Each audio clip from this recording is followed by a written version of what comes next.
Sempre cantamos essa canção, eu lembro daquela frase que se existe um lugar que você deve estar mais perto de Jesus ou mais alto, é rendido aos pés dele. Definimos nesse ano trabalhar com o tema o livro. Nós começamos falando do livro de Gênesis, Êxodo, Levítico e Números, Deuteronômio. A série, o livro dos começos, a formação de um povo, pensando no tabernáculo, 4 T's: tabernáculo, território, testemunho e trajetória. O berço da graça foi outra série que nós, nos 4 capítulos de Ruth, pensamos onde a graça nasceu. E que linda história de amor registrada nas Escrituras. Eu fiquei muito feliz porque, com base nessa série de pregações positivas do livro de Ruth, algumas pessoas que aqui congregam decidiram ajustar a aliança com o Senhor, regularizando e buscando aliança, momento de cerimônia.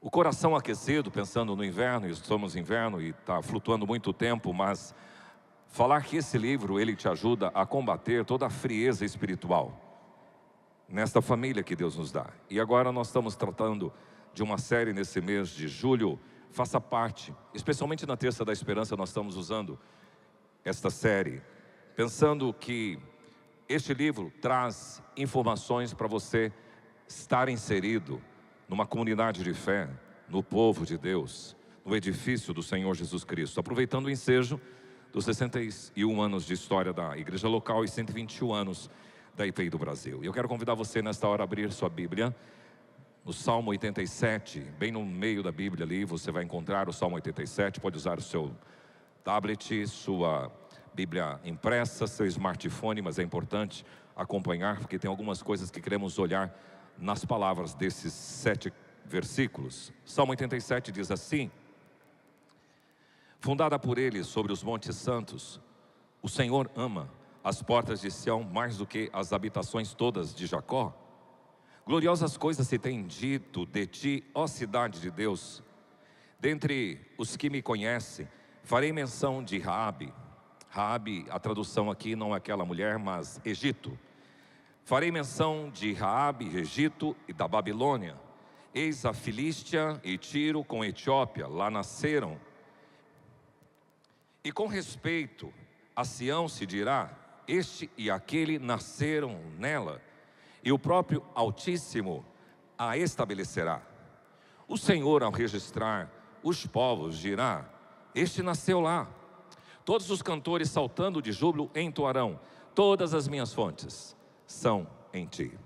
Muito obrigado, Senhor, pela tua palavra lida, e que o teu Espírito possa elucidar o nosso coração e fazer as aplicações das mais diversas às pessoas que aqui estão neste lugar. Estamos abertos, estamos inclinados à tua voz, em nome do Senhor Jesus. Amém. O Salmo. Bom, o livro de Salmo é um livro muito interessante, poético, e você gosta muito do Salmo porque os autores dos Salmos, eles dispõem os seus dramas pessoais e apresentam diante do Senhor. Por isso que nós nos identificamos muito com os Salmos. Normalmente, quando você lê aí a sua Bíblia, vai estar um título em cima, e uma das Bíblias, na tradução, diz Jerusalém, amada de Deus, mas esse não é o título.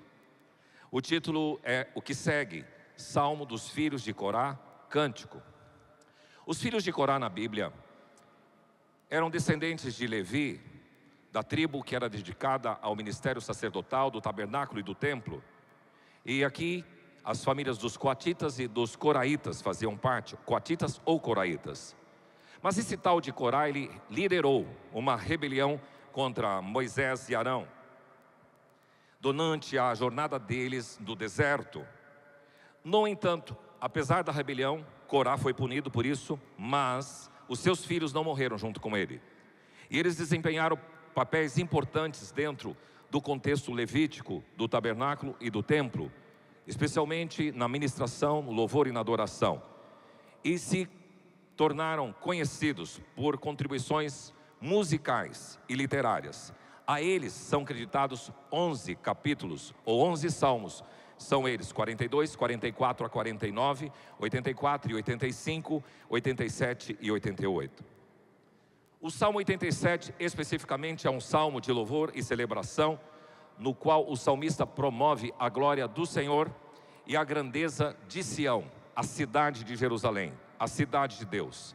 Ele fala de Jerusalém como o lugar da morada do Deus Altíssimo e como centro de adoração de todas as nações e de todos os povos. Mas ele faz menção também à obra redentora de Jesus. É um salmo messiânico que apresenta de forma subliminar o Messias, o Senhor Jesus Cristo. Ele enfatiza essa união de todos os povos para celebrar e exaltar ao Senhor na cidade. Pela linguagem do salmo, a data da autoria, pelo contexto dele, parece que foi depois que eles voltaram da Babilônia. Eles permaneceram 70 anos na Babilônia e nós entendemos que isso aqui foi escrito em torno de 600 antes de Cristo. Nós queremos pensar no Faça Parte, um lugar de gente feliz. Na década de 90, juntamente com a liderança da igreja local, ainda lá na sede, na Rua dos Missionários 805, nós estabelecemos esse slogan, gente feliz que se importa com pessoas. Eu creio que este salmo dá uma excelente fundamentação para esse slogan. Ele mostra que o povo de Deus é um povo feliz, e ele importa com a Etiópia, ele se importa com o Egito, ele se importa com a Babilônia, ele se importa com a Filístia, ele se importa com as nações do mundo. A interpretação dinâmica desse texto. Normalmente, os textos proféticos podem ser entendidos em 3 tempos, de forma dinâmica. Uma profecia pode ter sido cumprido, e pode estar cumprindo e pode se cumprir lá na frente. Por exemplo, esse texto dá para pensar nesses 3 aspectos de tempo. Podemos pensar que Jerusalém, que existe hoje, e na época de Jesus, e na época em que foi escrito, era de fato esse centro das nações, onde as pessoas iam adorar.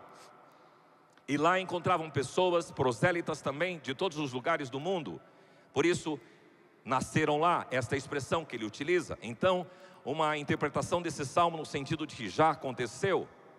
Mas nós podemos pensar nesse salmo no sentido de que está acontecendo, e aqui nós podemos transportar que onde Deus é exaltado, o lugar onde Ele é celebrado, ali irá se encontrar pessoas de todos os povos para adorar, e as moradas do Altíssimo é o lugar onde o povo de Deus está.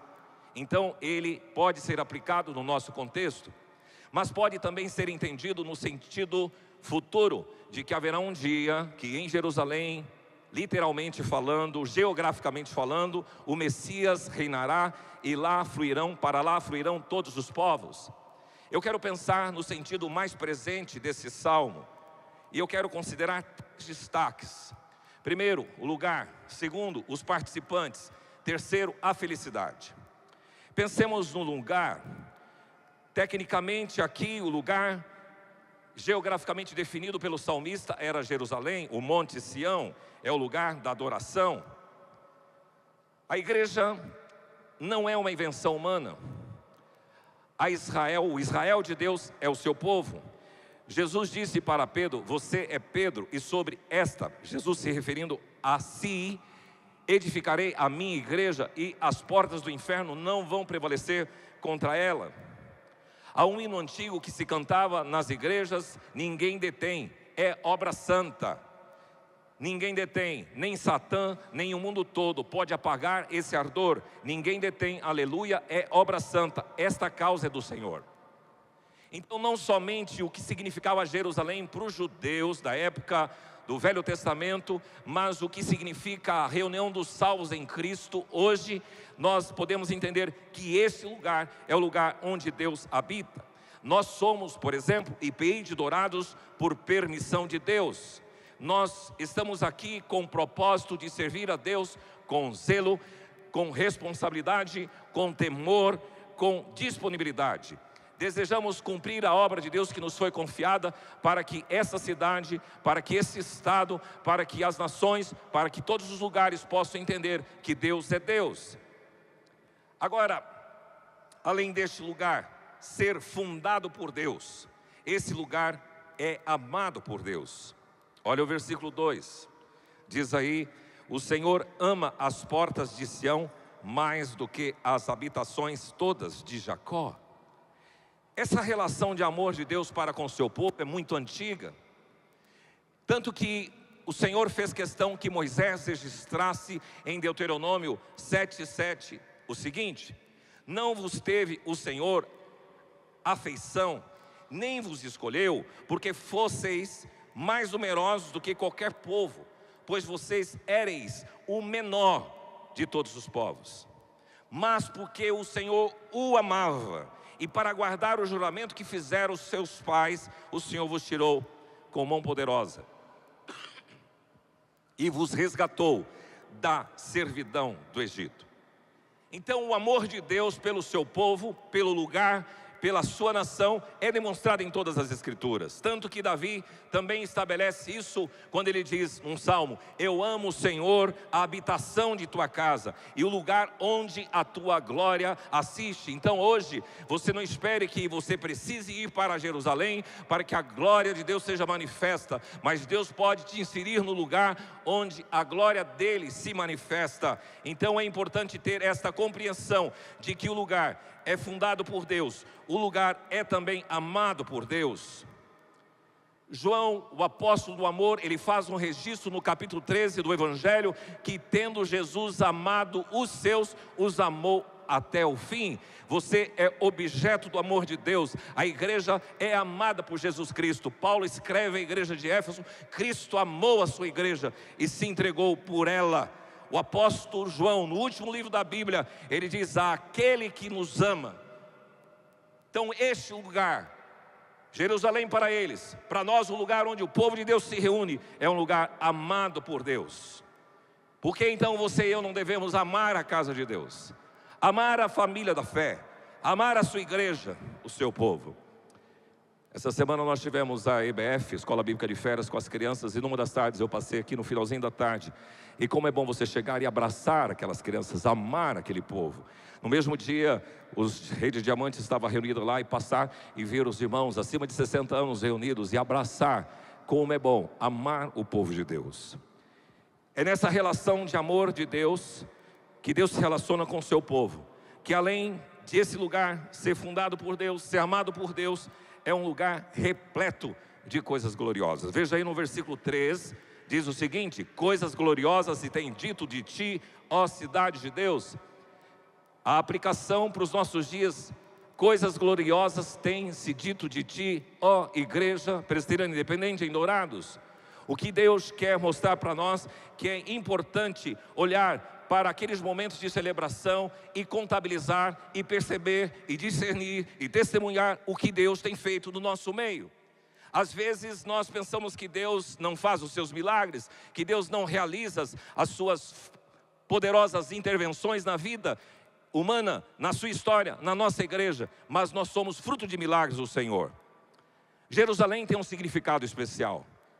Estive 3 vezes em Jerusalém e todas as vezes que entramos naquela cidade é algo impressionante. Parece de fato que o Senhor está naquele lugar. Há promessas apocalípticas e messiânicas sobre Jerusalém, mas aquela conversa de Jesus na beira do poço de Sicar, em Samaria, testifica para nós que vai muito mais além, porque não vai ser no monte tal, no monte X ou Y que os adoradores adorarão. E Jesus deixa bem claro que os verdadeiros adoradores adorarão o Pai em espírito e em verdade, seja em Dourados, seja em São Paulo, seja em Cancún, seja em Jerusalém. Mas há um sentido espiritual de Jerusalém. Olha só o que Hebreus 12, 22 diz: mas tendes chegado ao monte Sião, e à cidade do Deus vivo, a Jerusalém celestial, e a incontáveis hostes de anjos, e a universal assembleia, e a igreja dos primogênitos arrolados nos céus, e a Deus, o juiz de todos, e aos espíritos justos aperfeiçoados. O que podemos entender aqui, que a Jerusalém, ela não é só geográfica e física, mas é uma Jerusalém espiritual. A Sião do Senhor é o povo dele reunido. E como pastor desse rebanho há 35 anos, eu tenho acompanhado muitas coisas gloriosas que Deus tem feito aqui, conforme esse texto diz: coisas gloriosas tem se dito, se tem dito de ti. O que Deus fez na vida de muitas pessoas, gente com histórias de verdadeiros milagres e intervenções divinas, situações de famílias em crises que foram ajustadas, casamentos arrebentados, destruídos por falta de acordo, até mesmo por infidelidade conjugal, por traição, adultério, foram restaurados pela graça do Senhor, porque o Senhor está no meio do seu povo. Pessoas com problemas emocionais, sejam situações de depressão, ansiedade, luto, acidente, pensamentos suicidas. Eu conheço uma família dessa igreja que veio para cá depois de Deus ter tratado uma pessoa, integrante dessa família, que queria se passar pelo suicídio, se submeter a isto. E o Senhor restaurou toda a casa dessa pessoa e toda a família está inserida no ministério. Pessoas arrebentadas profissionalmente, financeiramente, que tiveram uma correção de rota do Senhor, aprendendo a ser bons mordomos daquilo que Deus tem feito. Nós ouvimos recentemente um testemunho. A Francine, que é diaconisa dessa igreja, ela me contou, mandou um áudio: pastor, eu precisava te contar isso, porque tem uma membro da minha célula, que se chama Márcia Moura. Ela estava hoje de manhã aqui servindo na recepção, naquelas plaquinhas, recebendo as pessoas. E ela vende cosméticos e vende Natura e Tupperware, mora numa casa alugada e tinha um terreno que ela comprara. As pessoas diziam que ela não ia conseguir nunca construir a casa dela naquele terreno. Você não tem condição, as pessoas diziam para ela. Mas ela começou a vir em todos os mutirões e ela começou a entender o seguinte: agora nós vamos fazer a campanha para fazer o piso da igreja. Agora nós vamos fazer a campanha para levantar a estrutura. Nós vamos fazer a campanha para o climatizador, para o ar-condicionado. Falou: puxa, é só isso, eu vou fazer isso. E ela disse: agora então eu vou comprar os tijolos. Agora eu vou comprar o cimento. E ela foi fazendo assim, aquilo a inspirou. E ela construiu a sua casa. E a sua casa está pronta hoje. E todos os mutirões ela vem e está servindo água aqui neste lugar. Que lindo testemunho. São coisas que você nem imagina que repercute na vida, ou repercutem na vida das pessoas. O que Deus tem feito através também da nossa comunidade de fé. Como foi dito aqui, e através do vídeo, sair de uma árvore. Em 87 cheguei aqui e vi aquela igrejinha amarela com um chão vermelho e um teto escuro e uma parede azul, que era a IPI de Dourados, lá na Rua dos Missionários. E ver que dali, com pessoas que têm a fé e aniquilando o medo, como foi orado aqui, começaram a perceber que Deus pode fazer e não começaram a encarar de forma destemida. A compra deste terreno tem uma história muito linda. Estávamos para fechar o negócio e tinha uma coisa curiosa. Não tinha essa perimetral aqui, que hoje existe. E na época tinha uma questão política, prefeito Ari Artusi, e nós tínhamos um vereador que conhecia, e um dia eles chamaram a gente e falou: onde vocês querem fazer a igreja? Falamos: nós queremos fazer a igreja naquele lugar. Mas aqui tem um problema, porque a perimetral, onde ela está hoje, algumas pessoas objetaram. Então eles queriam que essa perimetral viesse aqui nessa escola, viesse pela Missão Evangélica Kaiowá, e fizesse aqui na Presidente Vargas e entrasse para lá. Eu falei: mas se vocês fizerem isso, vai ter um movimento aqui muito grande, vai ser ruim para a nossa comunidade. E ele perguntou assim para nós: então como é que vocês querem que seja? Que permaneça o mesmo sinal, ou o mesmo traçado que vocês tinham para a perimetral, que é onde está. E assim foi. Mas isso foi de uma reunião com políticos da cidade, e Deus agindo em toda essa história. Coisas do passado, coisas que talvez você desconheça. Pessoas que já passaram por nós: Dona Dora, uma diaconisa valente e guerreira, que cuidou de creche. José Maria Delvigna, que era uma pessoa simples, um pescador, não muito letrado, mas pregava com a unção de Deus. E lá naquele espaço Esperança, onde o Elton acabou de testemunhar, um dia ele subiu no púlpito e disse: estou pisando num sonho. Eu queria ouvir o Zé Maria Delvigna hoje, entrando neste lugar e olhando para esse espaço e para essas pessoas, o que ele diria. Pastor Cleiton, Dona Dirce, pessoas que já passaram dentre outros. Havia uma época, década de 90, que esta igreja foi visitada por um avivamento do Senhor, e os nossos jovens iam para as universidades. E naquela época alguns se converteram, e tinha um grupinho, que era grupo de tomar o chá Sandaime, para ter alucinação. E esse grupo se converteu. E eu lembro que na época a gente cantava uma canção dizendo assim, que venham muitos crianças e adultos, pouco importa, se caretas ou malucos. E Deus começou a mandar a gente maluca, gente careta, para este lugar. Deus fazendo coisas grandiosas que Deus tem feito no meio de ti, Jerusalém, do seu povo.